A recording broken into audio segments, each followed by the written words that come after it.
बहुत स्वागत है। बड़ी खबर, परमानेंट शिक्षकों की टीईटी परीक्षा को लेकर सुप्रीम कोर्ट का बड़ा फैसला आ चुका है। खुशखबरी है। देश के अलग अलग राज्यों के करोड़ों की संख्या में जो शिक्षक हैं, परमानेंट टीचर्स हैं, इनके लिए सुप्रीम कोर्ट की तरफ से बड़ी राहत दी गई है। प्राइमरी और मिडिल कैडर के सरकारी स्कूलों के सरकारी शिक्षकों की टीईटी को लेकर इन शिक्षकों को बड़ी राहत सुप्रीम कोर्ट की तरफ से दी गई है। ये वीडियो बहुत ज़्यादा इम्पोर्टेंट है।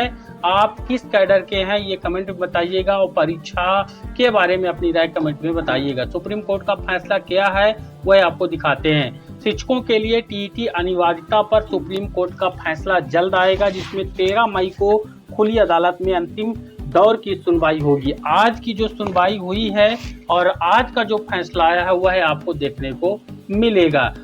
कक्षा 1 से 8 तक के छात्रों को पढ़ाने वाले शिक्षकों के लिए टीईटी की अनिवार्यता के फैसले के खिलाफ दाखिल पुनर्विचार याचिकाओं पर सुप्रीम कोर्ट खुली अदालत में सुनवाई करेगा। शीर्ष अदालत ने पुनर्विचार याचिकाओं पर खुली अदालत में सुनवाई की मांग को स्वीकार कर लिया है और चीफ जस्टिस का आदेश लेकर 13 मई को केस लगाने का निर्देश भी जारी कर दिया है। यानी 13 मई 2026 को इस पर फाइनल फैसला आएगा। और जो यहाँ पर अभी का फैसला है जिसमें सुप्रीम कोर्ट का यह निर्देश टीईटी की अनिवार्यता के आदेश से प्रभावित हो रहे शिक्षकों के लिए एक बड़ी राहत की खबर है, क्योंकि खुली अदालत में सुनवाई होने से उनके वकील कोर्ट के समक्ष बहस कर पाएंगे और अपना पक्ष ज़्यादा बेहतर तरीके से रख पाएंगे। तो यहाँ पर अब तर्क वितर्क होगा और उस पर फैसला होगा, जिसमें यह आदेश जस्टिस दीपांकर दत्ता और जस्टिस मनमोहन की पीठ ने दिया है। मालूम हो कि जस्टिस दीपांकर दत्ता की अध्यक्षता वाली पीठ ने ही 1 सितंबर 2025 को टीईटी की अनिवार्यता का फैसला दिया था। उस फैसले में कहा गया था कि कक्षा 1 से 8 तक के छात्रों को पढ़ाने वाले यानी कि प्राइमरी और मिडिल कैडर के जो टीचर्स हैं, इन शिक्षकों के लिए जिनकी नौकरी 5 वर्ष से ज़्यादा बची हुई है, 2 वर्ष के भीतर टीईटी पास करना इनके लिए अनिवार्य कर दिया गया है। जिनकी नौकरी 5 वर्ष से कम बची हुई है, उन्हें भी अगर प्रमोशन पाना है तो टीईटी पास करना अनिवार्य है, नहीं तो जिस पोस्ट पर वह काम कर रहे हैं उसी पर वह काम करते रहेंगे रिटायरमेंट तक।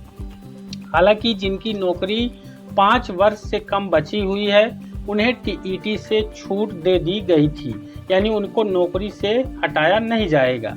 कोर्ट के इस फैसले से पूरे देश में प्राथमिक और जूनियर कक्षाओं यानी प्राथमिक और मिडिल कैडर में पढ़ाने वाले पुरानी नियुक्ति के शिक्षकों में हड़कंप मच गया था। अब इस आदेश का सबसे ज़्यादा असर उन लोगों पर हो रहा है जिनकी नियुक्तियां आरटीई कानून लागू होने से पहले यानी कि साल 2010 से पहले हुई हैं, क्योंकि पात्रता परीक्षा का जो नियम है वो आरटीई के बाद राज्यों ने लागू किया है। यानी 2010 तक किसी भी राज्य ने पात्रता परीक्षा ली ही नहीं है। वहीं सुप्रीम कोर्ट के इस आदेश के खिलाफ देश भर के विभिन्न शिक्षक संगठनों, उत्तर प्रदेश और मध्य प्रदेश सहित विभिन्न राज्य सरकारों ने सुप्रीम कोर्ट में पुनर्विचार याचिका को दाखिल कर रखा है। सुप्रीम कोर्ट के तय नियम के मुताबिक पुनर्विचार याचिका पर फैसला सुनाने वाली पीठ ही चैम्बर में सर्कुलेशन के जरिए सुनवाई करती है। वहां पक्षकारों के वकील नहीं होते। माननीय न्यायाधीश फाइलों को देखकर फैसला लेते हैं।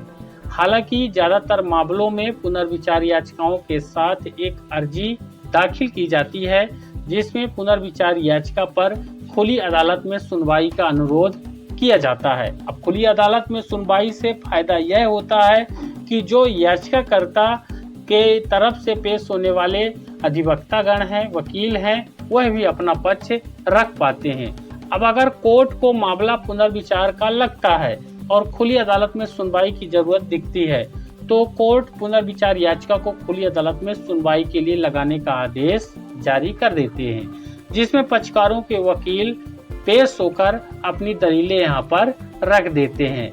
वहीं इस मामले में पुनर्विचार याचिकाओं पर गत 28 अप्रैल को जस्टिस दीपांकर दत्ता और जस्टिस मनमोहन की पीठ ने चैम्बर में विचार किया और मामले को खुली अदालत में सुने जाने की अर्जी को स्वीकार करते हुए चीफ जस्टिस का आदेश लेकर केस को 13 मई को दोपहर 2 बजे लगाने का निर्देश जारी कर दिया। यानी कि इस मामले पर फाइनल सुनवाई 13 मई को दोपहर 2 बजे से शुरू हो जाएगी और शाम तक इसका डिसीजन आ जाएगा कि देश के अलग अलग राज्यों के जो शिक्षक हैं, करोड़ों की संख्या इनकी जाएगी, क्योंकि एक राज्य में ही 1 लाख से अधिक यहाँ पर ये हो जाते हैं, किसी में 2 लाख, किसी में 2.5 लाख, इस तरह से यहाँ पर इनकी संख्या है, तो इनको राहत मिलेगी।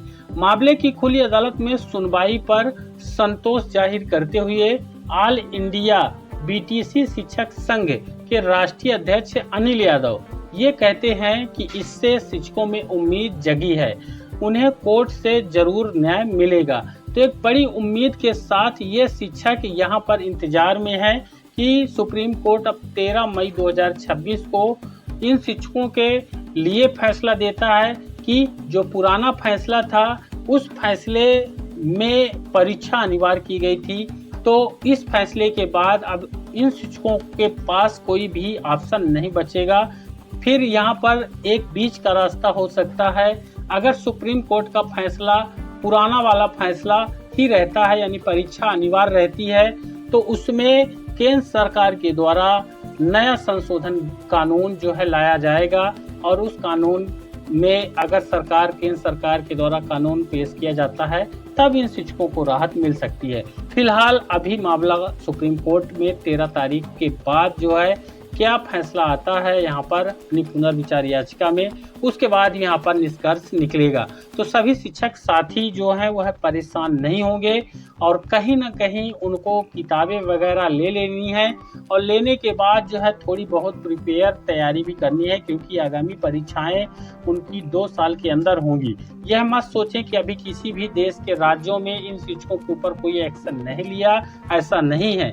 25 सितंबर 2025 का ये यहाँ पर मामला है, 27 सितंबर ये 25 सितंबर का, और 2 साल यहाँ पर 2027 में होंगे, यानी 2027 तक किसी भी राज्य सरकार के द्वारा इन शिक्षकों वो भले ही जैसे छत्तीसगढ़ महाराष्ट्र सरकार ने यहाँ पर परीक्षा ली है और यहाँ पर परीक्षा लेने के बाद जो शिक्षक फेल हुए हैं उनको हटाया नहीं गया, उनको और मौका दिया जाएगा 25 सितंबर 2027 तक, उसके बाद ही इन शिक्षकों पर कार्रवाई हो सकती है। फिलहाल ये फैसला 13 तारीख को यहाँ पर फाइनल डिसीजन होगा। तो चैनल को सब्सक्राइब कर लीजिएगा, वीडियो को लाइक और शेयर जरूर कर दीजिएगा। धन्यवाद।